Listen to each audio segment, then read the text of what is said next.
What's going on, everybody? Welcome to a special Friday edition of the Going Broadway Podcast. Alex and Cole with you this morning / afternoon, depending on where you may reside. Cole, what's happening? Good morning, everybody, and welcome to the greatest wrestling podcast ever. And boy, do we have a great show in store for you. It's going to be an awesome one. It will be a ton of fun, so stick around. Just want to start off real quick and mention that we are not going to be talking anything about the recent news that happened last night. You'll just have to tune into our social media pages as we'll have more thoughts on that in the coming few days. Just a reminder, next week's podcast, Thursday morning, 10 a.m. Eastern, 9 a.m. Central. Jay Lethal will be on with us live. But today, you guys, we have the honor and the privilege to have on with us a man who needs no introduction, but he's going to get one anyway. His accolades are far too many to mention them all. NWA United States Champion, NWA Television Champion, NWA National Heavyweight Champion, which is my favorite belt of all time, NWA Tag Team Champion, WWF Tag Team Champion, the Hall of Famer, original member of the Four Horsemen, Tully Blanchard, everybody. Tully, it's an honor and a privilege to have you on with us today. Thanks for doing this. How are you doing? Is it safe to take my mask off? I think so. I just wanted to make sure I wasn't revolting too much. No. If anything, Cole and I would be the one with the masks on. But yeah, so like I said, guys, we're going to have Tully on with us for about 45 minutes. So be sure to get your questions in. Cole and I are going to ask Tully some questions ourselves, and then we will open up the floor to our viewers.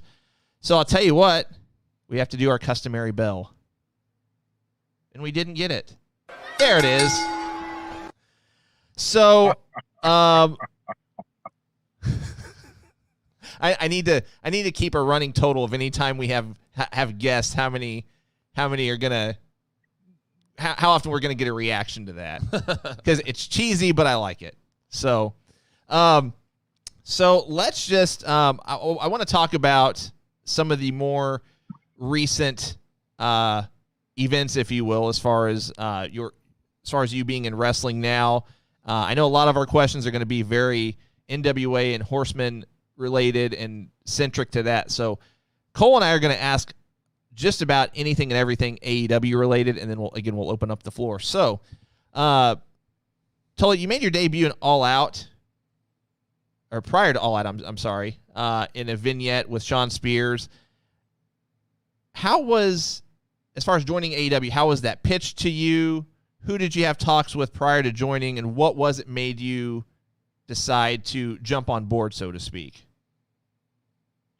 Well, I think most everybody knows that I have given my life to the Lord, and in 1989, and that's what really caused me to leave the wrestling profession back in 1989. There's been a number of incidences in the past that have tried to get me to come back into wrestling. And I've actually went to the meetings and asked that. And the one thing that I've always said is, I've asked God, I said, if this is not where I'm supposed to go, make sure that door gets slammed shut so I don't make any mistakes. And the most formidable of those was when I went to actually St. Louis and Kansas City. Maybe it was Kansas City. I know it was in St. Louis for supposedly a job interview to be an agent with the WWE, and had a backstage incident at the Gorilla station with JBL, and he lambasted me for not treating young guys right when I was younger in the business. And I don't know that I did that or didn't do that, but he cut his promo, and I stood there and I said, it's very possible that I did mistreat you, and I hope that you can forgive me, which cut that thing out. But I knew instantaneously that I wasn't supposed to be part of the WWE, so I flew out the next morning and went back to doing prisons in northern Florida, and went back to doing what I was supposed to do. Mm-hmm. All that to say, when AEW called me, when Cody called me and asked me to be involved, I prayed the same prayer and got a different answer, and have done this and been doing this for a little over 2 years now. Yeah. So as far as that conversation with Cody, did he just call you out of the blue? Did you know the call was coming? No, out of the blue, just asked me if this is, if I would come just to do the one shot. Right. I mean, it wasn't an intention of doing something more and more and more. So. Okay. Well, I'd like to say this.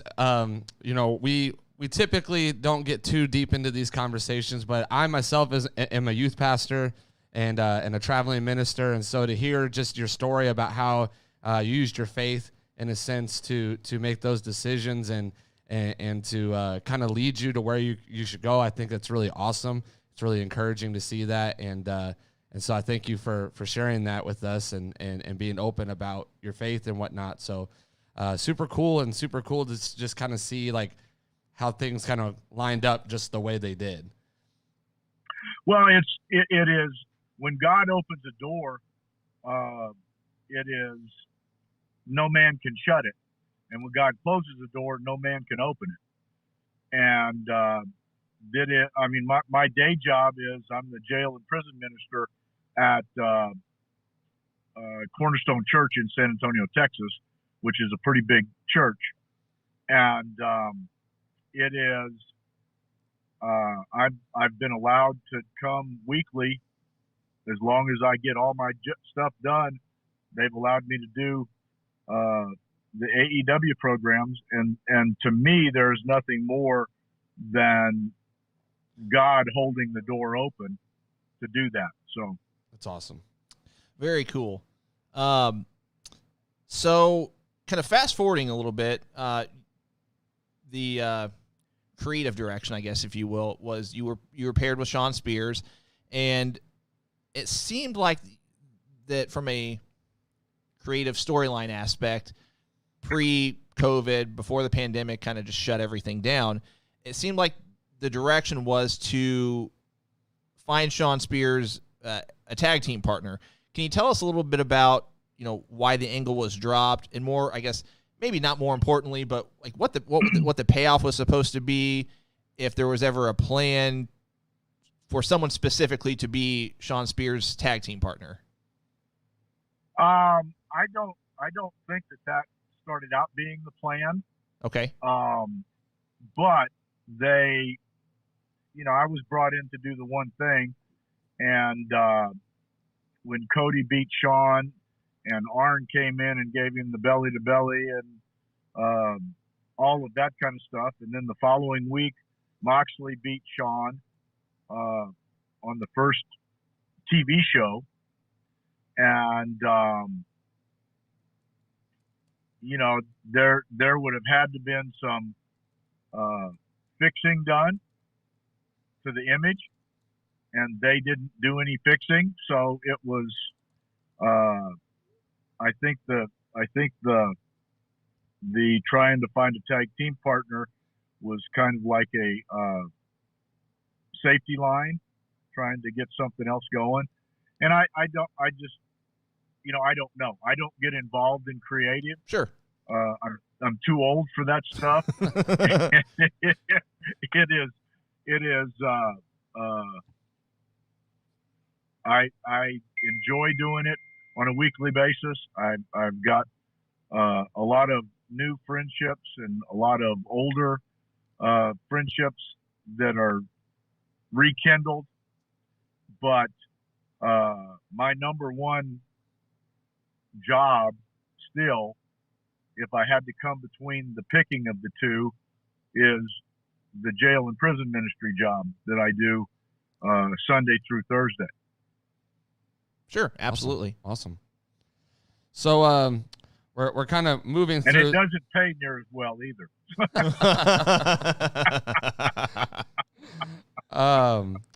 So looking kind of as we fast forward through this the AEW kind of career, later on you align with FTR, and kind of lead them towards AEW World Tag Team Championship run. How did that come about? Was it kind of your idea to align with them? Was it more their idea? Like how did that get presented to you? And how much have you input have you had on their character development, I guess? Most of the stuff was suggested by them. And they are both very, very bright young men, and they are a great tag team. And so it's been a huge benefit to me to align with them and with Sean, and continued with Sean. I don't know just exactly right now where all that is, but I know that I'm aligned with FTR. And their run with World Tag Team Championships is not over, I don't think. Certainly winning the AAA championship a couple of weeks ago was a good feather in their cap.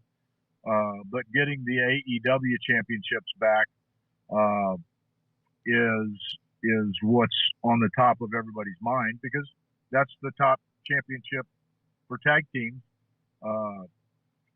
probably in the world, but certainly for our company. And I've heard rumors that because of the AAA, there's going to be an alliance there, and maybe one of the Japan companies, and again, I am so far down the chain of creativity and stuff, and I don't mind being there. Sure. It still doesn't change the effort that I put out, and which is complete as much as I can do at the age that I am. I certainly can't go out and get beat up like I could when Dusty was beating me up. And so all these younger guys are not going to get that feather in their cap of beating me up to that level. But it's a great TV show. The ratings are there, and that's the proof in any TV show. Do you have ratings or don't you have ratings? Right. If people are watching your product, then your product is getting the job done. And it's just an exciting piece of how God can still use an old guy like me and get your face out there to a lot of people, a whole different generation that had really never seen you or hadn't watched or hadn't heard of the Four Horsemen. Or, of course, it's hard not to hear of the Four Horsemen, but if you're a wrestling fan. But anyway, it's an exciting thing every week when you show back up. I like the old expression where, and I'm going to use the Four Horsemen as an example here. If you're a wrestling fan and not heard of the Four Horsemen, you've been living inside of a rock, because if you lived under a rock, you could still get out and do stuff. Right. So,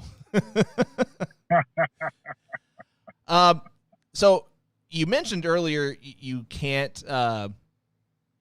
take bumps and such like you used to. However, earlier this year, you did have your first match in 14 years facing Jurassic Express. I can't tell you from somebody that kind of, I'll say I kind of bridged that gap between being a fan of the current product, also being a fan of, 70s and 80s wrestling, which, by the way, I'm only 36. I was born in 1985, so all of this content I've since had to obviously go back and watch content and material and such, but I'm just as much of a fan of that as I am the current stuff. So that all being said, you know, when I heard that you were jumping back into the ring, I was just as excited as anybody else.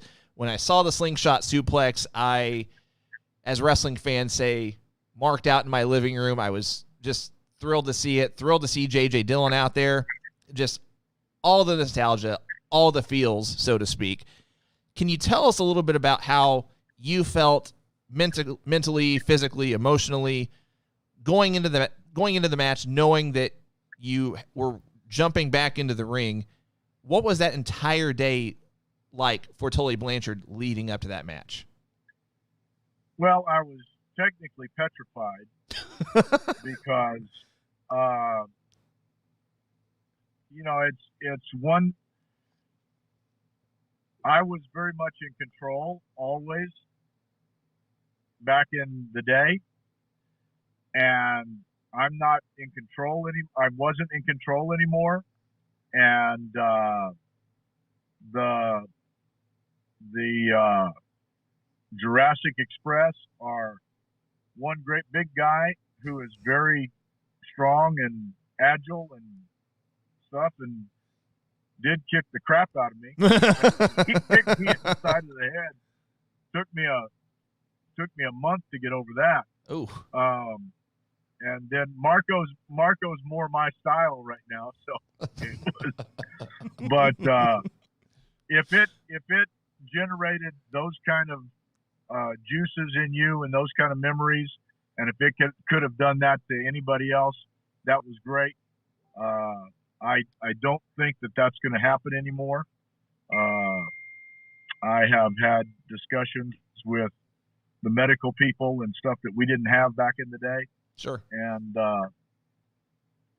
you know, there's just parts of my body that have been beat up, and they don't need to be beat up anymore. And because I still want to play golf when I'm 80.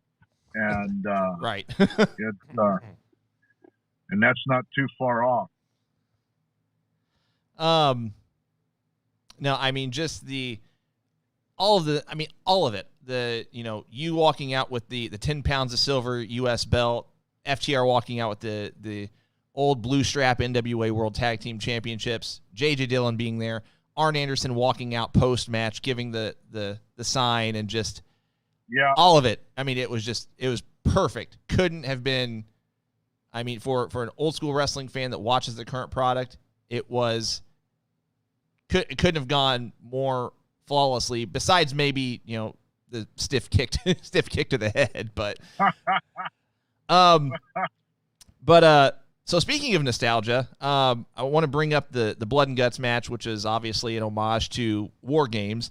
I did a little bit of research, and by my count, you were in 15 War Games matches. Now, most of those were on the house show circuit, couple at the Great American Bash, but from your perspective, being at ringside for that match, what was it like to actually watch the match, to be a spectator and be on the outside instead of actually being in the ring like you were 15 times during that? I mean, that was just a little over a year time span from July 87 to August of 88.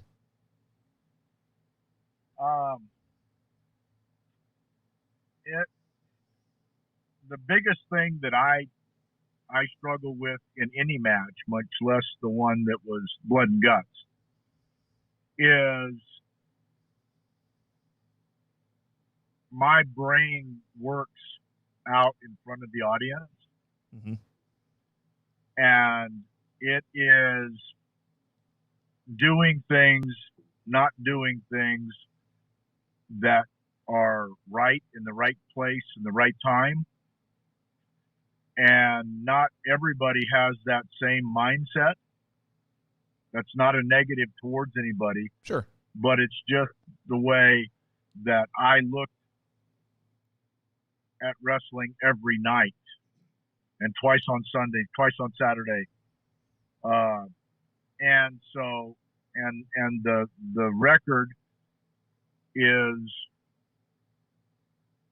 your mark of how successful you were. And there were a lot of things in that match that were really, really good. And there were a number of things that I thought should have been adjusted a little bit. But by the same token, it was a great match. It was a great show. You got a white sport coat out of it. Indeed, I did. It's not all white. You know. Well, it's got a little red in it. It's some tinges of red here and there. But you know, it's just it is. I've got to take that and internalize it, because there's not very many guys out there that achieved what I achieved in the wrestling business. And so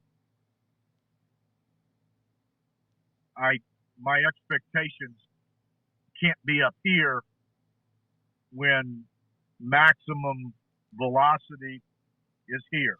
Does that make sense? Sure. Yeah, for sure. Absolutely. Okay. Awesome. So we're gonna kind of fast forward here to actually this past week. Go for it. So we got to see a little. I thought that would have been the opener, but anyway.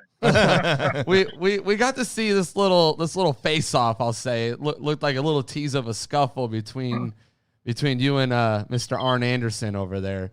So is this a tease at something to come? Was this kind of like a one-off look at something, or maybe like we'll see how it plays out and we'll go? Obviously, we're not thinking match, as you've said already, but are we thinking like this is going to be like a face-off of managers and talent, or was this just kind of like a little tease to the crowd, I guess?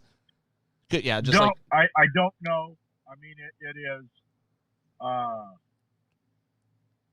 You know, when Arn came in the ring and shoved me in the back, you know, I just turned around and said, you don't need to be here. And you know, he's big and fragile. I'm small and fragile, and you know, nothing that we do needs to affect his neck and stuff. And you know, I don't know what the wrestling internet blah blah blah was about it, but you know, it was just a situation that our guys were involved with Andrade, and just happened to be Cody. And of course, there's no love lost with the Rhodes family. So, but anyway, it was, if it raised some thoughts with everybody, then it was great.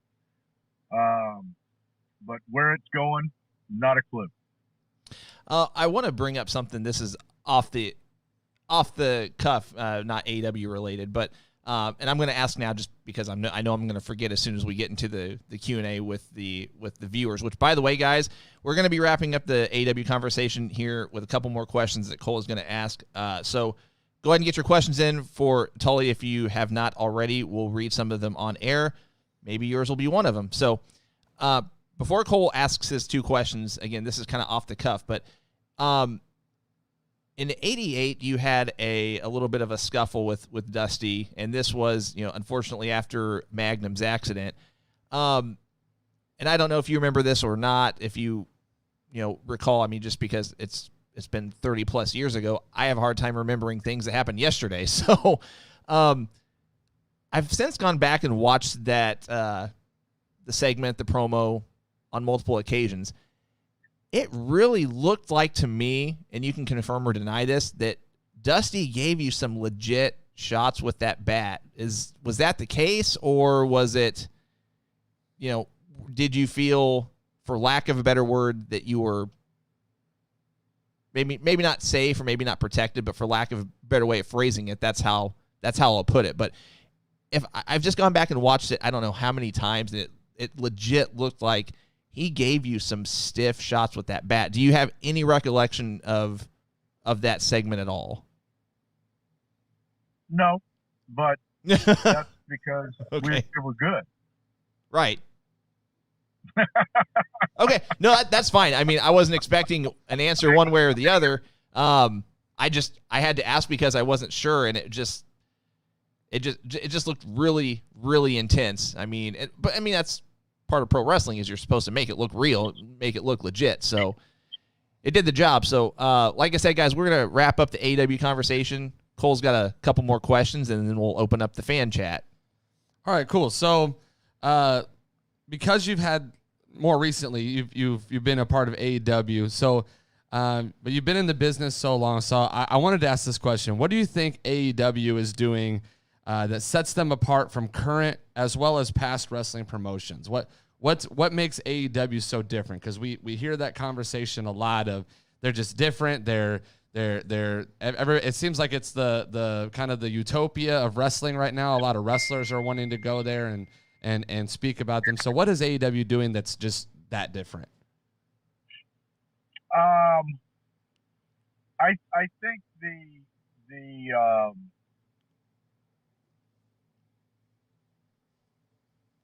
corporate atmosphere is nothing like WWE or any of the other companies, and I think that this is it's probably more like the way it was when Crockett was in business with us, or we worked for Crockett, because it was a good place, and what we did was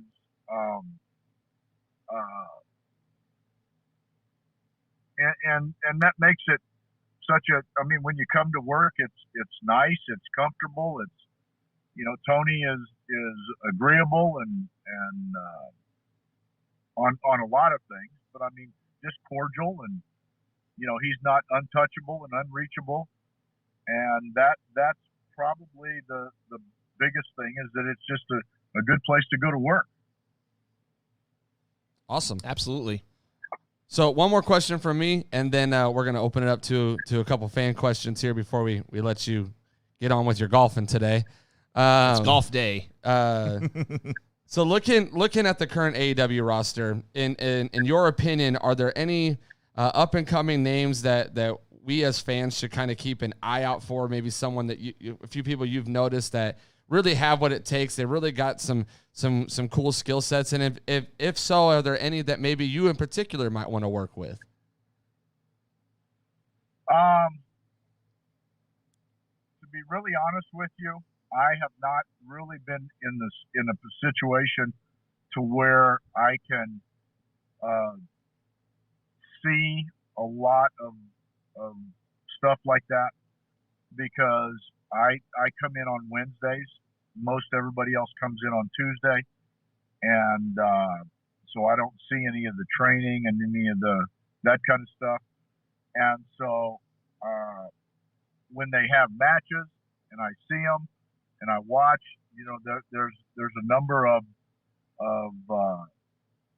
younger guys that can do some awful good stuff, and but you've got to keep it. You've got to keep it new. You got to keep it fresh. You got to keep it believable, and that's kind of where I stay. And so it is. I like when they have new people come in, other than people coming from the WWE. It is exciting when I get to watch them on the TV show, because that way I'm watching people that are game time. That's like watching game film, right? Because there's no practice, there's no mistakes, because you're live, and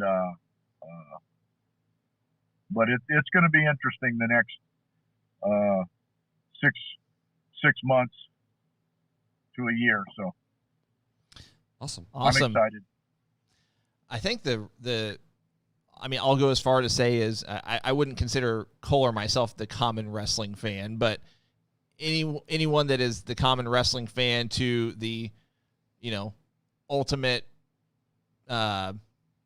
maybe I'll go as far to say insane fanatic of pro wrestling and anybody and everywhere in between. I mean, this has been the most exciting time we've had in professional wrestling in probably, I'd say, at least 20 years, in my opinion. So I 100% agree. The next 6 months to a year plus, it's going to be fun to watch. So we're going to open up the questions. Well, you have a choice. I mean, there for many years when WCW went under, 2000 or something like that, 2002, you didn't have any choices.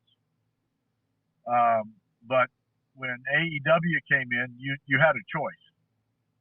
And I can tell you, on the best day the Horsemen ever had, we didn't sell out Madison Square Gardens in 30 minutes.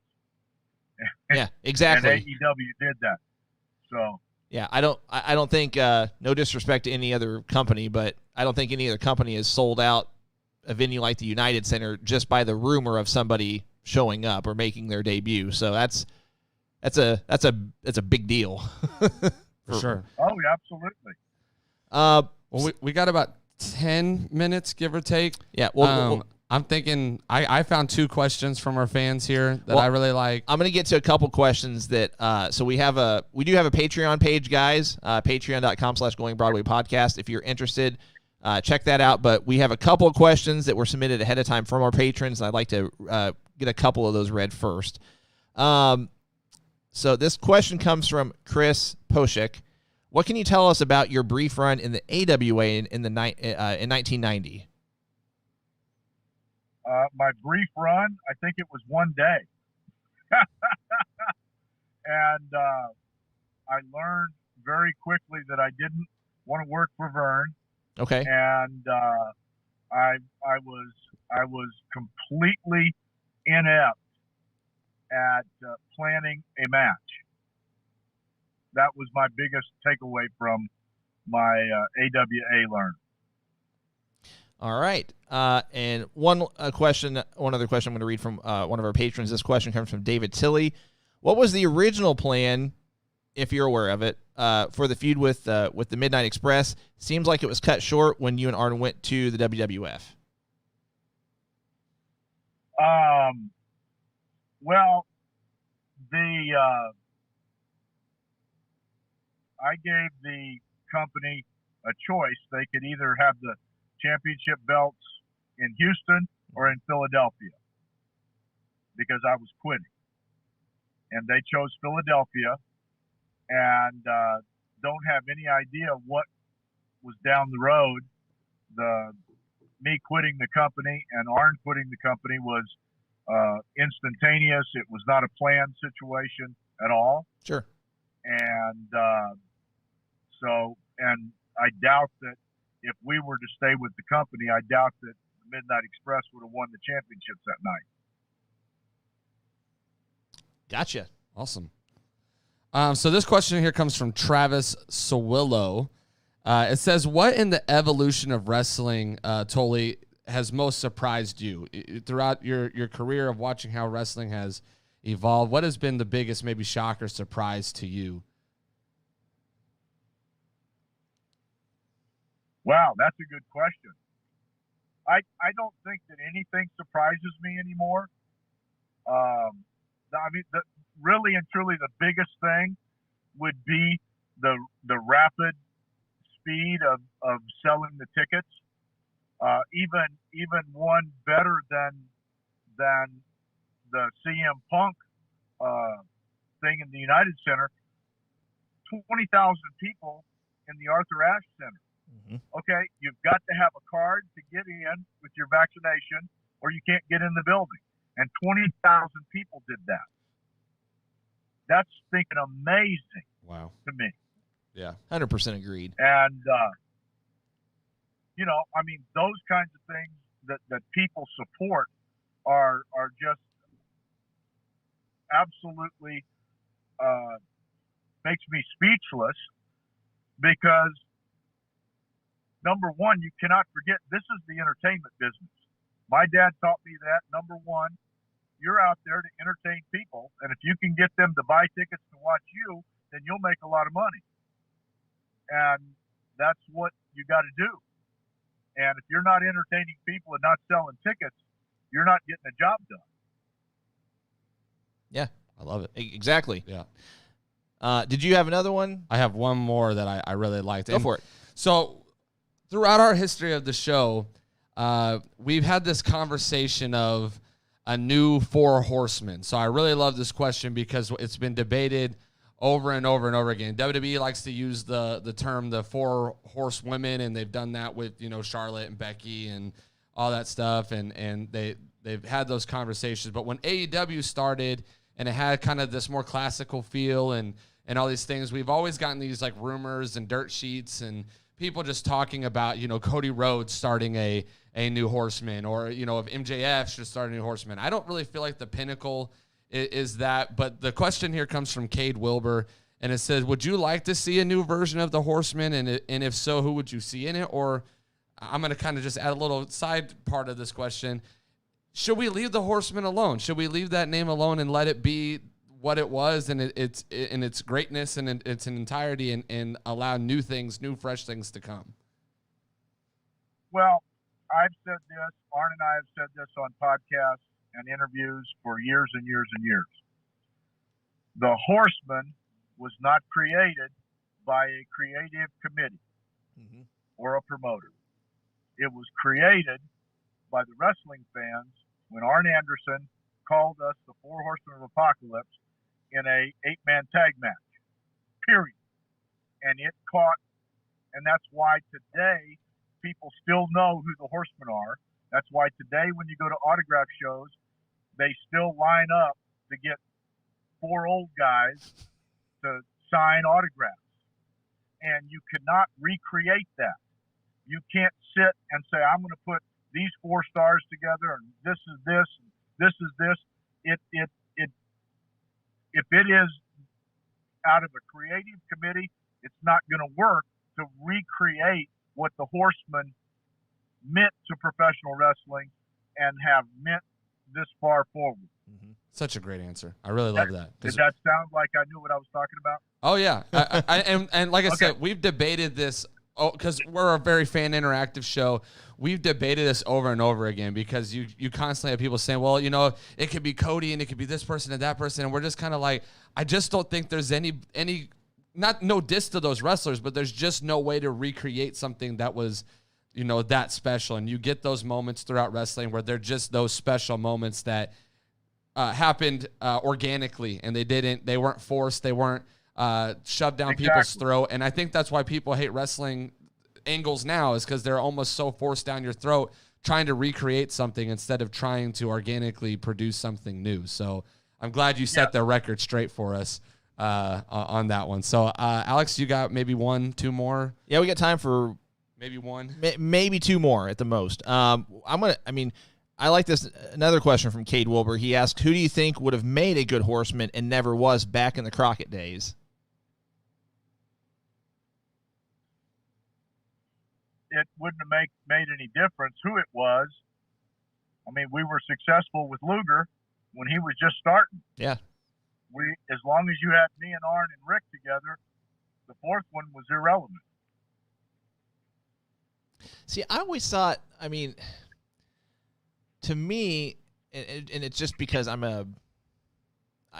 just because I'm weird like this, I always thought the Four Horsemen, once Ole was kind of out of the picture, you still had 4, and I just said, okay, JJ's, part of the Four Horsemen, and then that's it. And then it's like, oh, well, they're bringing in Luger, okay.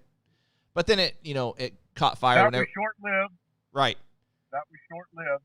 Now, the greatest group is the group that got inducted into the Hall of Fame. 100%. 100% agreed. That changed the whole dynamic of the Horsemen, mm-hmm. because I went from being the other single with Flair yep. to being Arn and I tag team, and Barry is probably the greatest talent ever in the wrestling business anyway. And he filled that other single spot. And then, we were untouchable then. Yeah, that's my all-time favorite run of the Horsemen is that 87, 88 period. Barry carrying the U.S. title, you and Arn carrying the tag belts, Ric Flair carrying the world title. It just doesn't get any better than that. So, you know what? It's getting about that time. Tully, we're going to let you go, get to your golf game. It's 11:44. I think if we tried to squeeze in another question, it might be a little too long-winded. So, again, thank you so much for doing this. Hopefully the next time you're in the St. Louis area, we can get you to come and do an in-studio interview and sit down with us. But regardless, if we can or can't, we sincerely appreciate your time, and I can't say thank you enough. Well, guys, I've enjoyed it, and glad we could finally get this thing put together. Agreed. Well, guys, like I said, it's about that time. Cole, any final thoughts? Guys, as always, thank you for watching the greatest wrestling podcast ever. Tully, again, thank you so much for being with us. It's an honor. It's our honor, our privilege to have you with us. And, guys, don't forget to join us next week because we have the one and only Jay Lethal with us. It's going to be a great show, and we'll want to see you there. But we leave you with your favorite thing in the entire world, my terrible Sting impersonation. Oh! Oh! Guys, thanks so much for joining us. Tully, thank you again. We'll catch you next week.